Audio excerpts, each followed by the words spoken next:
All right, hey everyone, this is my third attempt of trying to get this to work today without it having some kind of error and having me start again. But today we're going to start on the goal of full employment, the third domestic economic goal that we're going to look at, along with economic growth and inflation.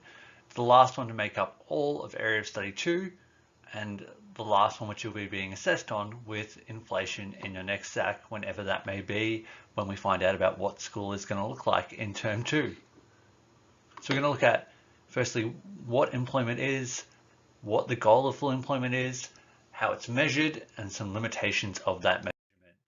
So first up, what is employment? So employment in Australia is considered anyone over the age of 15 who has a paid job and works for more than 1 hour per week. So to be considered employed, you only need to be working for 1 hour per week, which is important. So you could want to work a full-time 40-hour week, but if you're just working 1 hour a week, you are considered employed by our measurements and by our statistics. Anyone who is unemployed is age 15 or over, who's actively looking for work but can't find a job. So if you're not looking for a job, you're not considered unemployed, you aren't even in the measurement. It's only unemployed people are those who are actively looking for work and can't find a job. So that active part is important.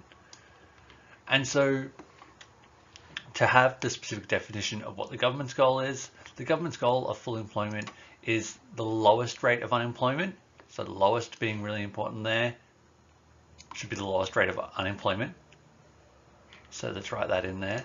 The lowest rate of unemployment that will not cause inflation to accelerate. Around 4.5 to 5% of the labour force would be naturally unemployed. So these days they tend to be going more towards 4.5% because for a long time we were getting under that 5% barrier without there being inflationary issues. But I think at the moment that's probably going to stretch out a lot further as unemployment shoots up in the future because of this whole pandemic that's occurring. So 4.5 to 5% of the labour force would be naturally unemployed due to mostly structural causes, so business changes, closures, offshoring, etc., and other changes in supply side conditions, so changes in wages, efficiency, technology, any of those things that can come from the supply side that would cause people to become unemployed. All right, when we look at unemployment, there are two main types that we look at. There's cyclical unemployment, which is all about aggregate demand side conditions. So this is like when we looked at the business cycle, how we go through those peaks, booms, and troughs, and we contract in between them and expand in between them. When we're going through those contractions, it's all about weaker aggregate demand side conditions leading to larger levels of cyclical unemployment. So that's basically when we're looking at the business cycle. Actually pretty happy with that drawing. When we're going down and contracting, that's when cyclical unemployment is rising. When we're going back up and recovering or going through an expansion, cyclical unemployment's falling. It's all about those aggregate demand side conditions. So like if spending in a nation is decreasing, there'll end up being higher amounts of cyclical unemployment because businesses will start to lay off workers as they're seeing there's not enough demand for their businesses and they will want to cut costs to protect their profit margins. On the other side, we've got natural unemployment, which is what's considered unavoidable. So there's always going to be a certain amount of unemployment in a country, even in a healthy economy. Like you're never going to have total 0% unemployment. There's a lot of issues that would come from having 0% unemployment, but we always say there's going to be a natural amount of unemployment because there's always going to be some business closures, there's going to be changes in industries, there's going to be workers being replaced due to structural factors as businesses close down, etc. And so there's always going to be an unavoidable amount of unemployment, and we call that natural unemployment. So these occur due to the existence of structural, frictional, hardcore, and seasonal factors, which we're going to look at on this next slide here. So different types of natural unemployment. These are fairly important. They'll come up probably in they'll probably definitely come up in multiple choice questions. You'll often get given a scenario and you'll get asked to basically give what type of unemployment that person currently has. And so there are the 4 types and you really need to know the difference between them. So you could be structurally unemployed. So you could become unemployed due to a structural change. This is when things like new technology make jobs obsolete. So the classic example of people being replaced by self-serve checkouts, that would be an example of becoming structurally unemployed. You can also be structurally unemployed if you have mismatched skills between you being unemployed and the available jobs. So well, currently, let's just look at if there are the types of businesses that currently exist. If you are a bartender and you are currently unemployed in this pandemic because no bars are open, your skills don't match the jobs available. There aren't going to be any jobs available that you need your RSA for, your responsible service of alcohol, because your skills don't match up with that. So you're structurally unemployed in that situation. They can also be business relocation. So a business might move offshore and you lose your job because of that. Or business closures, cost cutting, and some government microeconomic policies. So even just looking at now, there's a lot of structural unemployment that's occurring because of this pandemic, because businesses have had to cut costs because they can't operate at the same level. So you look at Qantas, who cut 20,000 of their 30,000 fleet of jobs because they needed to cut those costs, and those people are all now structurally unemployed.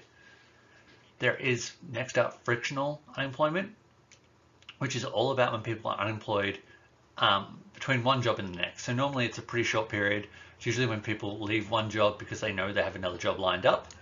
They become frictionally unemployed during that time. So it's just a time in between two jobs.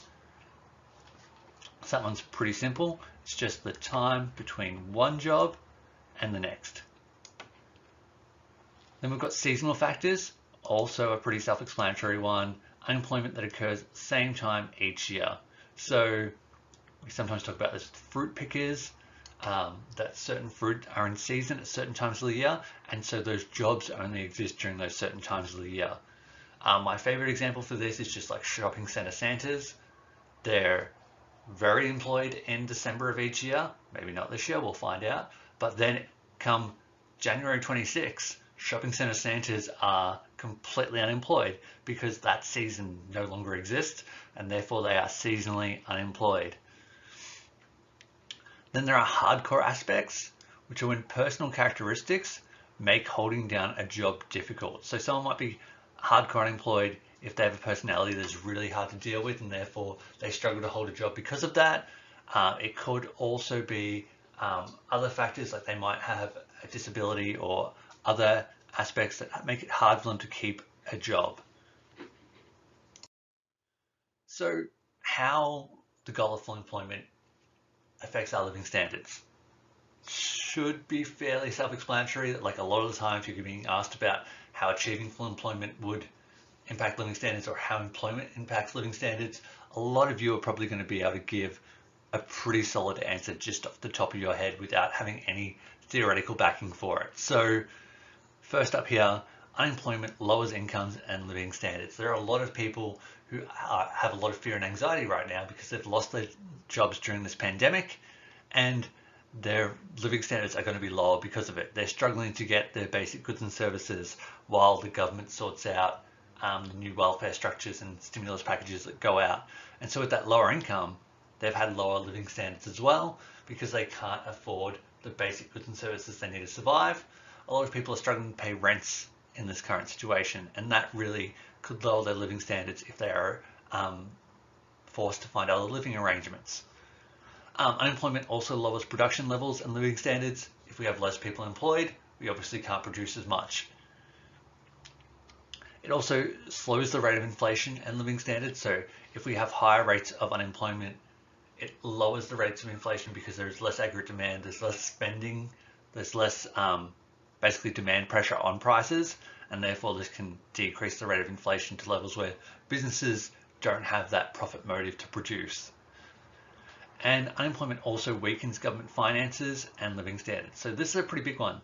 Welfare is one of the government's biggest outlays and will continue to be for some time. It's going to be even bigger right now, but this is kind of a two-pronged situation where the government receives less tax and they also have to outlay a whole lot more welfare. And also, it's not just welfare. Like, welfare is probably the biggest part of it, but other parts of that is like usually in these situations, they're also going to have to spend a lot more money into infrastructure to try and do things in a way that will create more employment or create more jobs. So they might have to create programs that give people the skills they need to match the workforce. So a good example of that right now is the New South Wales government has made 21 different TAFE courses free of charge for people to study over the next 6 months. And these TAFE courses are designed to give people the skills they need to get jobs once all of this pandemic is over. And therefore it's trying to give them those skills to get into the workforce later on. And that's going to weaken government finances because they've got to pay for that somehow. So how the government measures unemployment. So the ABS uses what's called the Labour Force Survey. And this consists of all individuals aged 15 or over who are able and willing to work. The labour force therefore includes both employed and unemployed people. So the Labour Force Survey looks at everyone over the age of 15 who's either working or is willing and able to work. So they conduct a representative survey, so like a representative sample of Australian households, which is about 0.7% of people. So that's a fairly small number. It might not get you the most accurate results overall, but it tends to be fairly accurate based on the fact that when it's a representative sample, I don't know if you do psychology or not, but when you have representative sampling, it's meant to be a fairly accurate makeup of your population. So there should be an equal amount of different genders, ages, ethnicities, cultures, all those kind of things to get an accurate representation of the overall level of unemployment in the Australian economy. So the ABS, through their Labour Force Survey, find out things like the size of the labour force, the employment rate, the unemployment rate, and they also look at it by age, region, race, and gender. So there's like little things that come out of that, like Tasmania historically has an unemployment rate higher than 10%, whereas if you look at somewhere like New South Wales, recently it's been more like 4.3%. So different parts of Australia have very different unemployment rates based on the jobs and work that's available in those areas. They look at the labour force underutilisation rate, which we'll look at in more detail soon, the participation rate by gender and age, so how many people in certain age groups are trying to get work or are involved in the workforce, the duration of people's employment, which is much shorter than it used to be, the reasons why people left their last job, which can be important to look at how people's motivations are changing and how the labour market's changing, annual change in aggregate hours worked, which is important when we looked at that fact that you only need to be working 1 hour a week to be considered employed. And so there's been a notice that in Australia the change in aggregate hours worked has decreased a lot in recent years, where they've been doing what's been called the casualisation of the workforce, which means that people are actually being employed but for less hours than they might actually want, and then they're still considered employed. And lastly, the number of job vacancies. Usually if there are more job vacancies, that's actually a positive thing. That means that businesses are feeling confident, they want to employ people, they want to produce more. And so if there are increased job vacancies, it's normally a sign that the unemployment rate is about to go down. So for the ABS and employed people, so the ABS defines an employed person as either working full-time or part-time for more than 1 hour a week for pay, or more than 15 hours a week in a family business when not being paid. Really, if you have to define employed person, it's this first part. So this whole first section, that is the important part. I don't think you'll ever get asked about working in a family business in an economics question. So key thing being over 15 years, and you might also, so some ways that you might not be working but to be considered employed is if you have a job but you might be prevented from working because of illness, strikes, holidays, or similar interruptions during that surveyed period. An unemployed person is someone who's actively looking for full-time or part-time work but unable to find it, and they're able and willing to take up a job in the week prior to the survey period. So if they're looking for work and they're able to start work anytime in the lead up to that survey period in that week prior, then they're considered unemployed, or they're waiting to resume work after being laid off or stood down without pay. So how we calculate the unemployment rate, like all calculations we do, if you have to do this, it will be in a multiple choice section and with relatively easy math, but we'll look at this here. So it's usually shown as a number or a percentage. Most often we look at it as a percent. And so it's the number of unemployed people times 100 over the total number of people in the labor force. So if we look at these numbers here, so if there were 22,000 people unemployed and 450,000 people in the labor force, let's look at what the unemployment rate would be. So if I break out my phone calculator and we do 22,000 times 100, and then we divide that by 450,000, that is 4.88%. Clearly I checked these numbers before I wrote these slides because that is a fairly realistic unemployment rate, whereas I remember in the past I used some dodgy numbers and it was like 50% unemployment. So that is pretty good. Then we look at other measures of labour market conditions. So we look at things like the participation rate, because often if we look at changes in the participation rate, we can predict what's going to change with the unemployment rate. So the participation rate is the proportion of people who are aged 15 and over who are members of the labour force. So that's, if we remember what we looked at with the labour force, we look at the total number of people in the labour force, so the employed and unemployed people, and to find out the participation rate, we add those together and then times them by 100 and divide them over the total number of people over 15 in the population. So that gives you the participation rate. Normally it's around 66, 67%, 65%. Sometimes you'll get asked questions about that, or you can be given graphs to look at about it and explain what's going to happen based on how it's changing. We can also look at job vacancies, so the number of unfilled jobs advertised by employers. One big one that comes up a lot these days is the underutilization rate, which is the extent to which labour is not working at its capacity. So this can kind of come up in two ways. This and underemployment often get very much muddled, but underutilization is basically when you're not working to your full capacity. So it could be that you are a doctor who has come to Australia and your qualifications are not recognised, so you are working in retail and therefore you're not fully at capacity. Then we've got hidden unemployment, who are people who basically, they would like to work, but they become discouraged from seeking jobs for various reasons, such as repeated failure to find work. So people who are hidden unemployed, they've been looking for work for a very long period of time, and eventually they just get disheartened and give up. And so they would still like to work, but they're not included in the statistics because they're no longer looking for a job. Then lastly, there's disguised unemployment, which is where individuals have jobs but are underemployed and not working to capacity. So being underemployed means that you might want to work full-time, but you're only given part-time hours. So you might only be working 8 hours a week when you want to work 38 hours a week. And underemployment in Australia is a really, really big issue, and it's only going to become a bigger issue in the near future.